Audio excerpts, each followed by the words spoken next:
काँग्रेस नेते पवनराजे निंबाळकर हत्याकांड प्रकरणामध्ये तब्बल 20 वर्षांनंतर लागणाऱ्या निकालाकडे अवघ्या राज्याचं लक्ष लागलं होतं। हत्या प्रकरणात मुख्य सूत्रधार असल्याचा आरोप असलेले पद्मसिंह पाटील रुग्णवाहिकेतनं कोर्टात सुनावणीसाठी आले। मात्र पवनराजे हत्या प्रकरणी निकाल वाचनाची तारीख आज न्यायाधीशांनी बदलली। पवनराजे निंबाळकर हत्या प्रकरणाचा निकाल आता 20 जूनला लागणार आहे। या प्रकरणातील मुख्य शूटर पिंटू चौधरी उर्फ पिंटू सिंगला अद्याप सिवान कोर्टातनं आणण्यात आलं नव्हतं।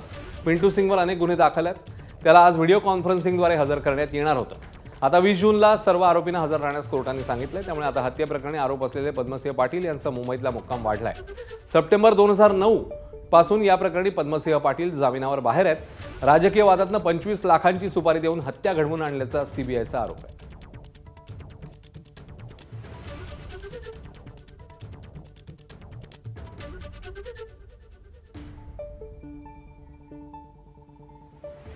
संविधानाच्या मार्गाने 20 वर्षांपासून न्यायाच्या प्रतीक्षेत असल्याची प्रतिक्रिया ओमराजे निंबाळकर यांनी दिलेली आहे। पाहूया। दिवसापासून आम्ही या निकालाची प्रतीक्षा करतोय। जी न्यायालयीन लढाई आहे ती दोन्ही कुटुंबांनी त्या ठिकाणी संविधानाच्या मार्गाने न्यायाच्या मार्गाने आम्ही त्या ठिकाणी ही लढाई लढतोय। अजून काही जी कमतरता आहे ती पूर्ण करण्यासाठी सन्माननीय कोर्टाने या निकालाची तारीख 20 जूनला ठेवलेली आहे, म्हणजे अजून 4 दिवसानं।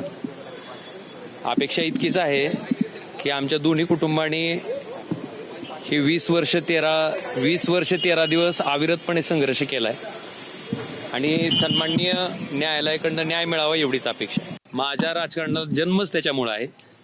कशासाठी संपवलं राजेसाहेबांना याचं कारणच फक्त पॉलिटिकल होतं, कारण 2004ची विधानसभा ज्या निवडणुकीमध्ये माझ्या वडिलांनी ॲज अ इंडिपेंडेंट कॅन्डिडेट असताना, अपक्ष उमेदवार असताना केवळ 484 मतांना त्यांचा पराभव झाला होता। आपल्याला राजकीय विरोधक नको ह्या भावनेतनं पवनराजे साहेबांची आणि त्यांचे चालक पैगंबरवासी समद काजींची हत्या केली गेली आणि ही शांत डोक्यानं प्लॅन करून केलेली हत्या आहे।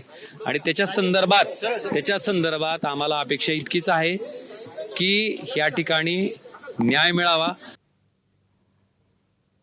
या घटनेमध्ये आरोपी कोण कोण आहेत जाणून घेऊया। पद्मसिंह पाटील, सतीश मंदाडे, मोहन शुक्ल, शशिकांत कुलकर्णी, कैलाश यादव, दिनेश तिवारी, पिंटू सिंग, छोटे पांडे ही सगळी आरोपींची नावं आता समोर आलेली आहेत।